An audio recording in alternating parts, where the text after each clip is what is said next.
Hoje eu vou falar um pouquinho sobre o segundo volume, né, a segunda versão do nosso segundo material que a gente solta pelo Armas e Expedições, o Monstruário. Saiu um pouquinho mais de um mês. Eu demorei a fazer essa resenha, estava jogando uma mesa lá do Grande Aventura 2, mas agora é a hora da resenha. Vale a gente lembrar que este material, ele é um monstruário, né, um material para suporte, para suplementar o D20 de RPG. Então a gente colocou aqui, ó, monstros clássicos para campanhas de RPG Vintage. E aí recentemente eu tive um papo lá no Discord que eu acho que vale a gente mostrar aqui para a gente trocando essa XP, né? Do nosso logo D20 de RPG. O que que significa essa logo? E eu comentei isso lá no Discord, vou reforçar aqui.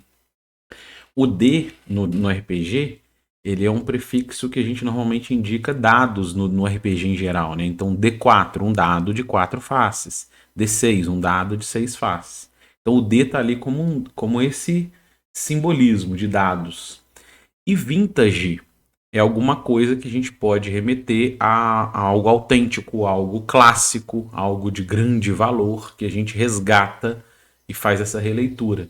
Então, de certa forma, The Vintage RPG, na nossa expressão, né, ele quer dizer o quê? O RPG vintage, né? O RPG clássico, o RPG autêntico. É o RPG sententista, né? Que é a nossa releitura do D&D antigo. Então, é um pouco disso que a gente quer dizer ali.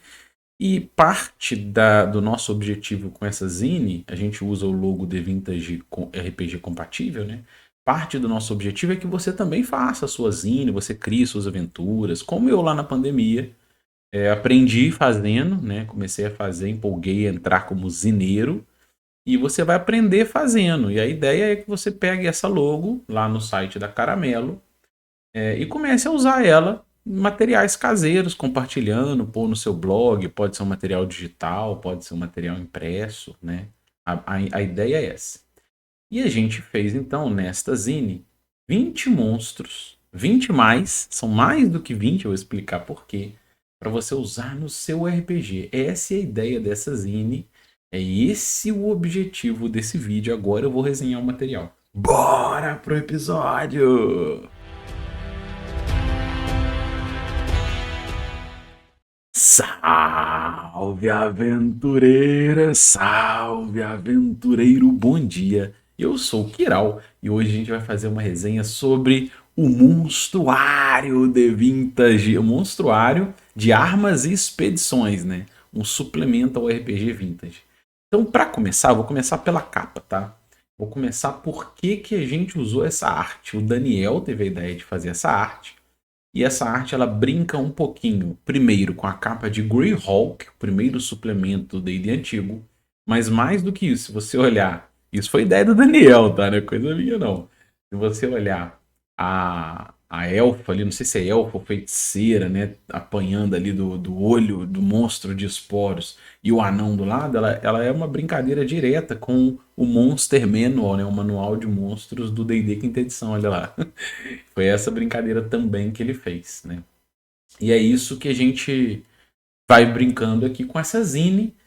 E eu quero falar primeiro. Este material que eu estou resenhando, que é o que você tem aí, o material gratuito, que você pode pegar lá no itch.io do Armas Expedições, ele é a versão 1.0. A gente tá devendo a versão 1.1. Puxa a orelha do Bruno aí, quem estiver assistindo. Brunão, puxa a orelha dele. Mas não puxa com muito vigor, não, porque é um hobby, né? A gente faz quando dá. Mas a gente viu alguns errinhos que eu vou apontar aqui. Coisa pontual, faz parte do artesanato. E que a gente quer soltar um 1.1 mais redonda. Mas de uma forma geral, a ideia é a seguinte. Não tem nada a ver com personagem, tá? Isso aqui tá errado. Personagem ali em cima, você finge que não tá vendo, não vou arrumar não. Vida que segue, isso aqui eu escrevi errado. Mas eu quero dar créditos. Primeiro, ó, o Brunão que faz toda essa diagramação, tá? Essa roupagem aí, o Brunão que faz, fica muito legal. E as ilustrações, né, fazem parte do coletivo. O Jefferson Góes, o Lucas Kur e o Daniel fizeram as ilustrações internas, o Daniel a ilustração de capa. E nós, o coletivo, a Apazine, que eu faço parte, a gente produziu o conteúdo interno e fizemos uma revisão geral. O coletivo é composto por quem? Tá? O Bruno, não, Bruno Brilha, Daniel Nilo, Henrique Kiki, o Igor, Jefferson Goss, Lucas Kur, Matheus Gran, eu e Rafa Bardal, que faz parte também da nossa edição, nossa editora aí, ajuda a subir os materiais e tudo, gestor. Eu quero destacar aqui que essa galera aqui não fez parte de nenhum clube do Bolinha, nem nada do tipo, tá? Não foi assim, não. A gente foi um grupo que surgiu emergente. A galera queria produzir conteúdo, queria ajudar a suplementar materiais, tinha aventura, tinha coisa para subir. E a gente, né, foi juntando ali meio que organicamente um coletivo para, primeiro, ajudar a suplementar de maneira artesanal materiais para o RPG Vintage, para o The Vintage RPG, a galera que está usando, está jogando, está lendo material e quer ajudar a colaborar, mas também a gente estimular que outras pessoas façam parecido, tá? Não é relativamente trabalhoso, você está jogando aí, você quer montar um bestiário, quer colocar uma aventura disponível para a galera, é zinar, né? A ideia é, venha zinar. Você pode também, se você quiser, se for uma coisa muito pontual, mandar para o nosso e-mail. A galera faz uma curadoria ali, organiza e publica como zine, tá? Essa é a ideia geral. Vamos lá, o que mais a gente tem que falar? Eu quero falar também sobre o nome, tá? Monstruário. De onde veio essa ideia? Se você olhar no D20 RPG, eu coloquei um capítulo que é Manual de Criaturas. Ele não é de monstros, ele é de criaturas. Por que eu fiz isso? Porque eu organizei as criaturas no D20 RPG com seus subtipos, né? São seus tipos de criatura. Então existem ali bestas, construtos, desmortos, dracônicos, extraplanares, féricos, floranídeos, gigantes, humanoides, monstros e pode ter outras. A ideia é que a gente quis dar uma concentração em monstros, que é um tipo de criatura, por isso monstruário, tá? E não bestiário. Para isso, a ideia disso foi que nos capítulos eu coloco habilidades em comum dessas criaturas. Então, ao invés de eu ficar escrevendo em cada golem ou em cada constructo o que ele tem, que ele é imune a encantamento, eu coloco assim, na abertura do capítulo, tá? Construtos são criaturas, né? São assim assado, eles são imunes a encantamento, imunes a feitiços de ilusão, tal. Aí você coloca a lista deles. Então essa foi a ideia para organizar e enxugar o texto. Então agora a gente pegou aqueles monstros que tem dentro do criaturário de Vintage RPG e fez uma... A galera falou, olha, tem muito monstro clássico do D&D antigo que faltou. Realmente, o livro é só uma pequena exposição com um passo a passo para você criar o seu. Então a gente fez isso. Então esse vídeo, além da gente apresentar a zine, eu vou mostrar como é que você cria o seu, tá? Como é que é esse processo criativo. Então vamos lá, monstruário por isso.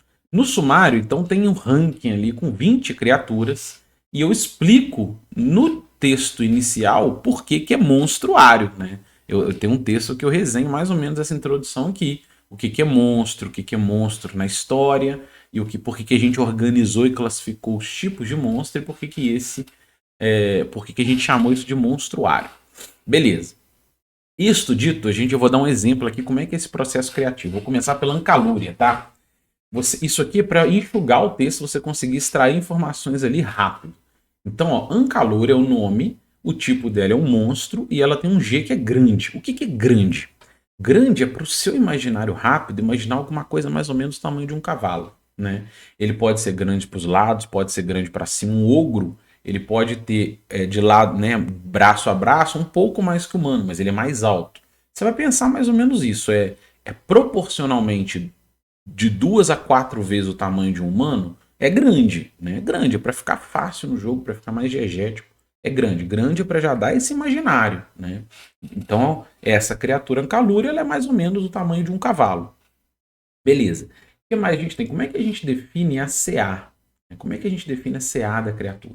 Eu vou te fazer aqui uma estrutura que tem lá no livro, tá? No capítulo de Vintage RPG, a minha intenção, a estrutura que tem lá, é que você veja um passo a passo para entender sem alienação de como cria uma criatura.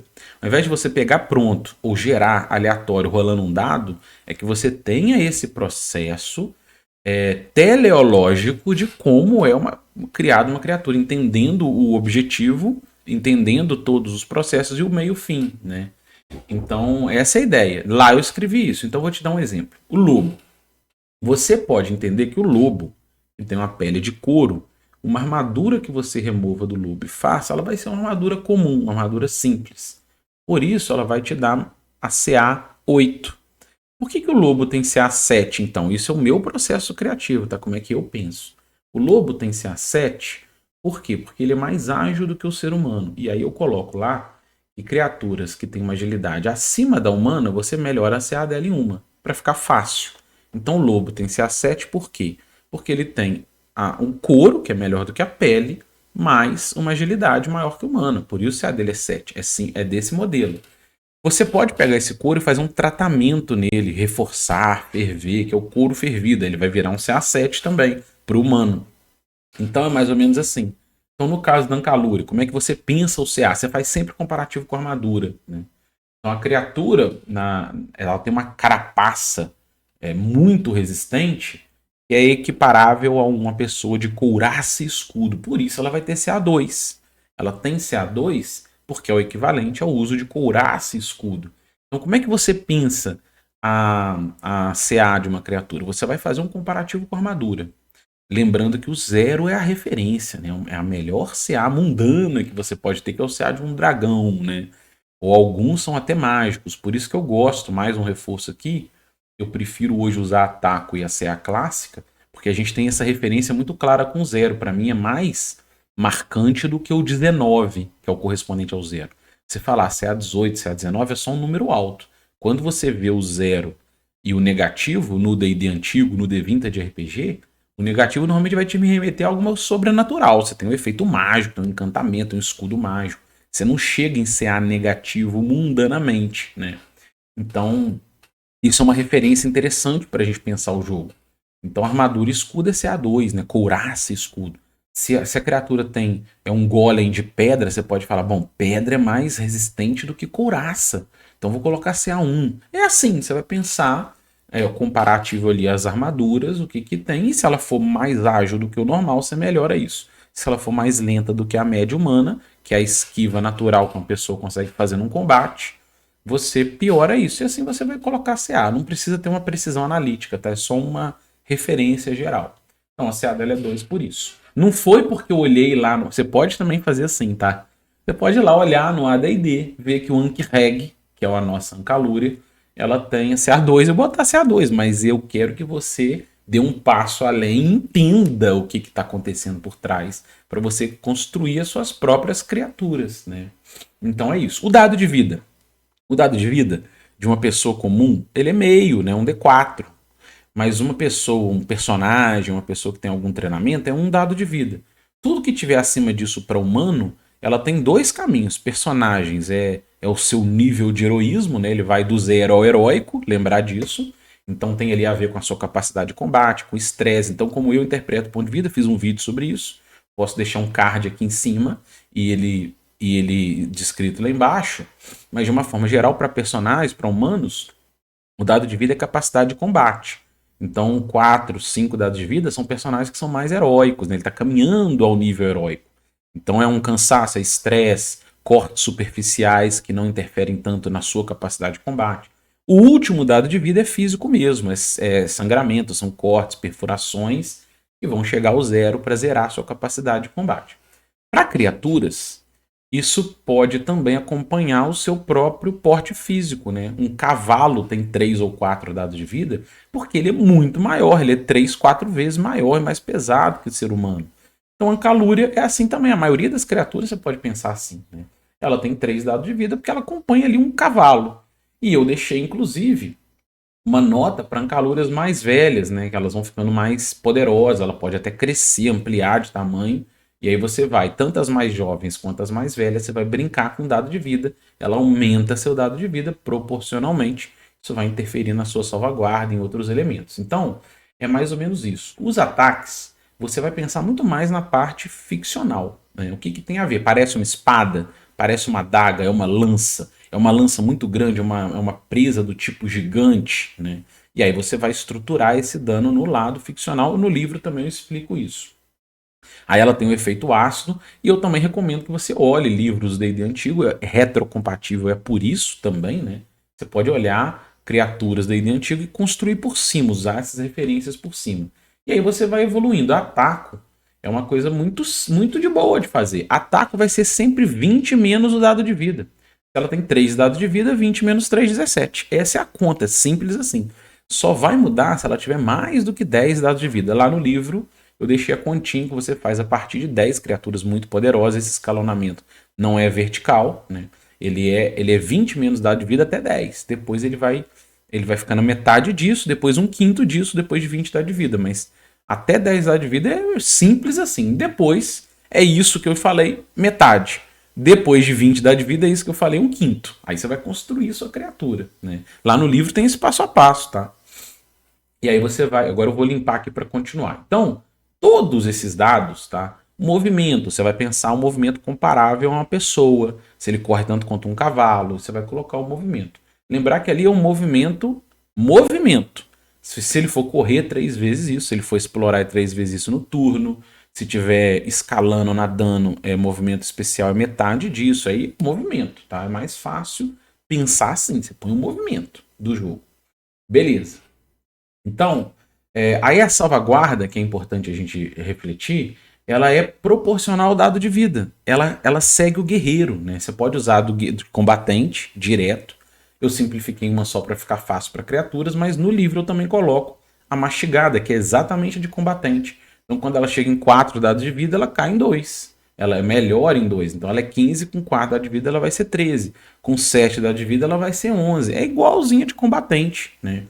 Você pode usar 5 iguais ou uma simplificada. Para criatura, para mim, é mais fácil usar uma só. Eu uso uma só, mas você pode usar todas se quiser. E aí tem aquele processo criativo que eu expliquei no livro. Se você acha que a criatura tem mais a ver com mago, né, com arcanista, do que com guerreiro, combatente, você pode usar de arcanista, né? Se você acha que ela tem mais a ver com especialista, né, ela tem um perfil, um ladrão, uma coisa do tipo, você pode usar salvaguarda de especialista, tá? A gente usa do combatente para simplificar, para ficar fácil. Beleza, o que mais que a gente tem? Eu coloquei aqui, uma dica de arbitragem, tá? Eu vou marcar aqui, ó. Ah, não, peraí. Eu coloquei aqui uma coisa nova que não tem no livro base, que a gente resolveu incrementar nessa zine, é o terreno. Esse terreno facilita para você organizar criaturas na sua região, né? Ela habita floresta, habita montanha, habita pântanos, cavernas. Então você pode. O terreno é uma dica adicional para enriquecer mais a sua extração de ideias para construir suas regiões, as áreas de influência onde a criatura pode estar, né? Uma outra coisa nova que a gente pôs ali que não tinha no livro, a gente resolveu colocar dicas de arbitragem, tá? Essa dica de arbitragem, ela é uma referência a mais, que a gente fez a criatura numa página, para dar mais uma roupagem para você pensar. Por exemplo, o que é a dica ali? Personagens que ficam presos, porque ela tem umas pinças, né? Na hora que ela prende a pinça, ela vai deixar o personagem com a mão solta ou vai prender os 2 braços, vai ficar imóvel? É uma arbitragem simples que você pode fazer, uma dica. Ó, se tirar 18 mais um dado, ela prende os braços, a pessoa fica imobilizada. Ela está presa ali. Se acertar com menos de 18, a pessoa consegue fazer movimentos simples, pode atacar com uma arma curta, né? Pode pegar uma adaga, uma coisa ali, porque ela está parcialmente presa. É uma arbitragem simples, você pode usar desse jeito. Você pode ignorar, falar, não gostei, quero fazer diferente. Você pode usar essas dicas para disputar a ficção na arbitragem dialética da sua mesa, porque cada cenário vai ser um cenário. Lembrar que a arbitragem dialética é isso, né? É você levar em consideração toda a dialética que existe naquele caso, toda a customização daquele caso. Se está debaixo d'água, se está chovendo, se a pessoa é maior, se ela está com a posição de gigante. Tem várias variáveis impossíveis da gente antecipar. Então a nossa solução é que você faça isso pela arbitragem dialética. Você, na função de desafiante, vai pensar as contradições do que está rolando e vai disputar isso com a galera, com algumas dicas e usando o sistema como base, né? Por isso, livro base também, tá? Beleza, o que mais? A XP. Lembrar que a XP no D20 de RPG, ela é orientada a que não seja XP em abstrato. Ela seja referente a tesouro para ficar, mais uma vez, amarrado ao objetivo do jogo, né? Então você vai usar isso como tesouro carregado. Então a gente incrementou ali tesouro carregado como dica, né? Isso está no livro, tá? As dicas de tesouro carregado para criaturas. Então a ideia é a seguinte, ó. A carapaça dela é fresca e se ela for removida adequadamente, ela pode ser trabalhada para virar uma armadura de placas e resina. No jogo ela vai funcionar como uma armadura mais leve, ela vai ser como se fosse uma armadura de couro para peso, mas ela dá uma CA melhor, ela dá uma CA comparável a 5. Por que não os dois dela, tá? Aí é uma coisa que você pode disputar na ficção, mas é porque ali a CA dela, ela tem a ver também com a sua pele, ela tem um couro por debaixo da resina, um tipo de pele resistente, tem outros elementos ali, uma cera, uma quitina que ela libera junto, vai liberando e repondo. Então a ideia é, ali ela já é como se fosse uma armadura de couro mágica mais 2, olha, é melhor do que 7, ela é 5, mas ela pesa como couro. Então é uma organização, você pode fazer diferente, tá? E aí ela vale, a ideia é, ela vale quanto? Né? Ela pode ser vendida ali por 200, por 500 moedas. Mas pessoas na cidade, né, que sabem trabalhar isso, pagam 65 peças de ouro pela carapaça dela fresca, bem trabalhada. A pessoa vai trabalhar, vai fazer um tratamento em cima, vai fazer uma armadura. Ela vai cobrar ali, sei lá, 200 moedas na armadura. Agora, se você quiser armadura para você, aí você vai negociar. Às vezes o cara pode falar, não, beleza, eu te cobro 100. Aí é uma ficção em disputa também que você vai fazer a partir dessa dica, tá? Mas é uma dica geral que a gente faz de tesouro carregado em todas as criaturas, né, em todos os monstros. E aí, como é um material artesanal, alguns erros acontecem. Eu vou te apontar aqui um erro que tem nessa versão 1.0, que está tudo certo, mas que é para você já pensar que na 1.1 vai ser corrigido e para a gente pensar como é que funciona o processo. Por exemplo, o besta fera, que é o Gnoll, né, o nosso besta fera, ele tem 2 dados de vida mais 2. De onde vem esse mais 2? Esse mais 2, no D&D antigo, ele é como se ele tivesse 3 dados de vida, mas um dado de vida você não lança. Ele é fixado em 2. Então, ele é uma criatura de 3 dados de vida. Só que 2 dados de vida são aleatórios. Você vai rolar lá. Por exemplo, 3 e 8. Um deles, para essa criatura, é fixo em 2. Então, ela é um dado de vida fixo. Então, uma criatura que tem ogro lá, 4 dados de vida mais 1, significa que ele tem 5 dados de vida. Só que esse 1 é um D8 que foi fixado em 1. Ele é pior do que uma criatura com 5 dados de vida, porque ele tem um 1 fixado antecipadamente, mas ele é melhor que uma criatura com 4 dados de vida. Ele fica no meio do caminho. Esse é o desenho do D&D antigo para esse mais 1 ou mais 2 que tem ali, sacou? Então, isso significa que, para efeitos de cálculo, ele tem que considerar 3 dados de vida. Isso está no livro base, tá? Dá uma leitura lá no passo a passo para você entender melhor isso. Isso está no livro base. Então, eu expliquei isso lá. Então, nesse caso, se ele tem 3 dados de vida, porque o mais 2 é um D8 fixado em 2, ataque tem que ser 20 menos 3, 17. E não 19, como está ali, entendeu? Então, foi uma patinada, que está tudo certo, a gente também não viu, mas a gente já vai corrigir, vai colocar 17 no livro novo. Se você não gosta do ataque, embora eu recomendo que você comece a usar, porque é muito legal você ter o 0 como referência de CA mundano, tá? O melhor CA mundano possível.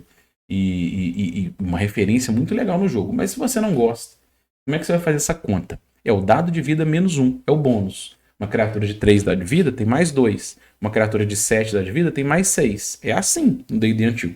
Só vai mudar mais uma vez para cima de 10. Os dados de vida acima de 10 são a metade disso. Então, uma criatura que tem 15 dados de vida, 16 dados de vida, esses 6 que excedem o 10, eles são a metade do que eu estou falando, é mais 3, né? Ao invés de ser mais 6, esses 6. Isso está lá no livro para você ver, eu estou só falando simples aqui. Então, nesse caso, 3 dados de vida é mais 2 se você quer usar o bônus de ataque. Eu recomendo que você comece a testar e se acostumar com o ataque e com o CA 0, né, a classe de armadura 0 como referência, que eu acho que ela vira uma referência muito legal na mesa. CA1, CA2, você vai ver muito perto de 0. É mais fácil visualizar isso didaticamente do que 17, 16, 18, tá? Mas é pessoal. Beleza, quem não gosta, tá tudo certo. Tem ali entre colchete para te ajudar se você não gosta. Então, beleza. Aí você vai registrar lá 17, já vai vir na correção no 1.1. Se agora você entende por que é 17. Agora você entende por que é 17. Vamos lá. A melhor arte da Zine, tá? No meu voto. Tem 20 lá e a mais legal, não podia faltar, é o Caçador Invisível, cara. Essa arte eu briguei muito pra mantê-la, porque o Daniel fez umas 3 versões super legais de um cara sendo esfaqueado. Mas não, cara, a gente precisava manter ali a brincadeira com a incrível arte do AD&D segunda edição, Caçador Invisível. E pra mim é o cômico dos mais memoriais, assim, do AD&D segunda edição, a gente precisava fazer essa brincadeira. E aí ficou ali, Caçador Invisível. Ele tá ali, cara, você não tá vendo, então você tem que pôr o seu óculos de ver invisível pra você ver. Dá até pra fazer uma brincadeira, fazer uma pintura ali com aquelas canetas que só vê no escuro, né? Aí vai ficar mais legal ainda na versão física, nós vamos ver. Quando a gente fizer o nosso bestiário, sei lá, o nosso criaturário suplementar com, sei lá, mais de 200 criaturas de Brinta de RPG, o Caçador Invisível pediu o Carlos para a gente fazer uma arte com uma caneta, alguma coisa que só sai no escuro. Vai ser uma coisa bem legal. Beleza. E aí, por fim, tá um ponto alto que eu acho que tem nessa zine que a gente trabalhou juntos para construir um quimerário. O que é o quimerário? Ele é um gerador, por isso que são mais do que 20 criaturas que eu falei lá no começo. O quimerário, ele é um gerador de vários tipos de quimeras para você brincar e fazer os seus monstros aí aleatórios. Aí ele é um gerador. Por que eu gosto mais? Por que eu escrevi no livro um passo a passo, ao invés de te dar um monte de criaturas e você não entender nada do que está acontecendo, ou te dar uns geradores, você rola os dados e não entendem nada? Porque eu acho que você perde o entendimento do processo. É como se você pegasse um hambúrguer congelado, colocasse no micro-ondas, 2 minutos, tá tudo certo. Isso é um RPG ultraprocessado, né? Não é o nosso rolê. Meu desejo é que você entenda o processo e comece a construir os seus. Então, dentro desse passo a passo, agora você pode usar um gerador, porque você entende o processo. Aí você usa um atalho para rapidamente te gerar criaturas aleatórias. Você entende por que cada efeito funciona. Então, como é que você vai usar esse gerador? Primeiro, você vai lançar um D3 para definir quantas cabeças ele tem. Você pode fazer diferente. Eu não quero deixar uma equivalência de proporção, quero deixar maior chance para ter mais cabeças ou menos. Aí você pode brincar com dado. A gente deixou simples ali.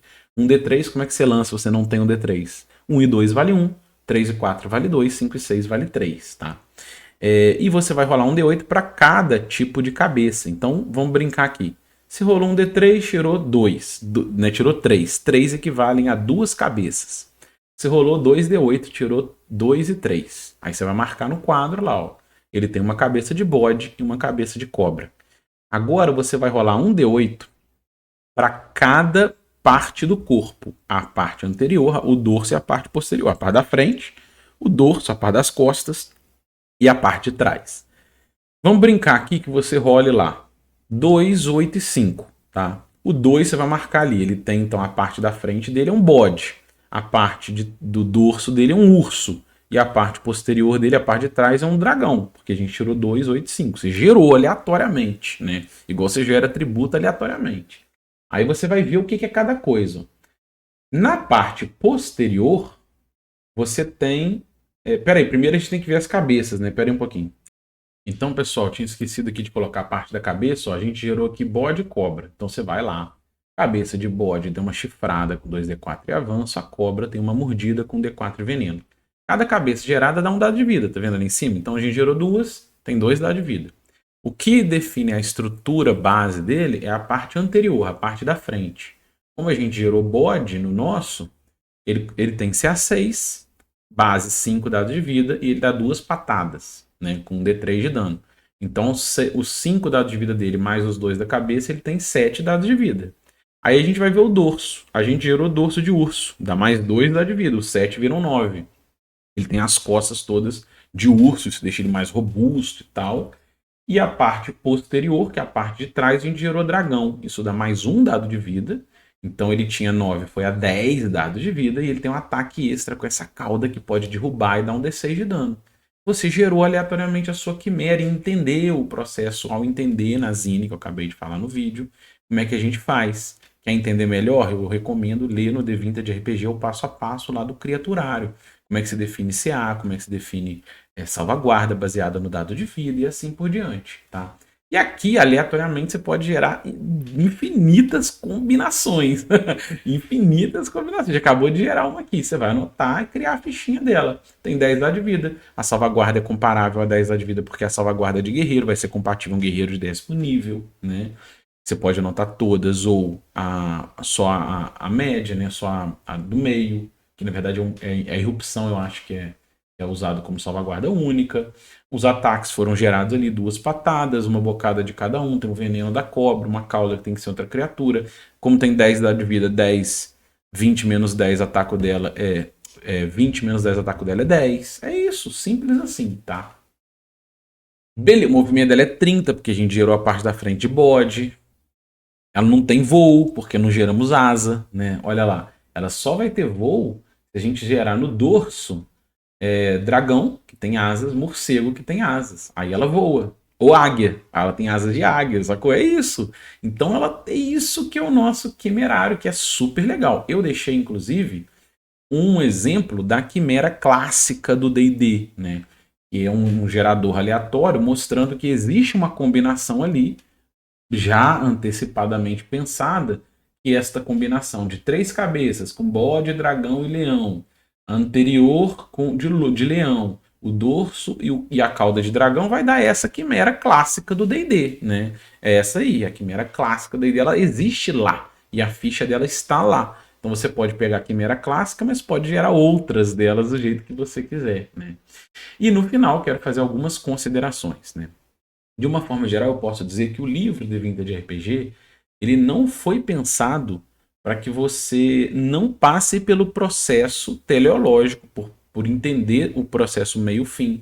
A ideia que eu pensei ali é que você compreendesse como que você cria aventura, como que você cria região, como é que você estrutura o seu hex crawling, o seu dungeon crawling, como é que você organiza lista de equipamentos de um personagem dentro de um RPG estratégico, como é que você tem um objetivo claro e transparente para o jogo, a regra de carga, e dentro das criaturas também tem um passo a passo ali de como você cria suas criaturas.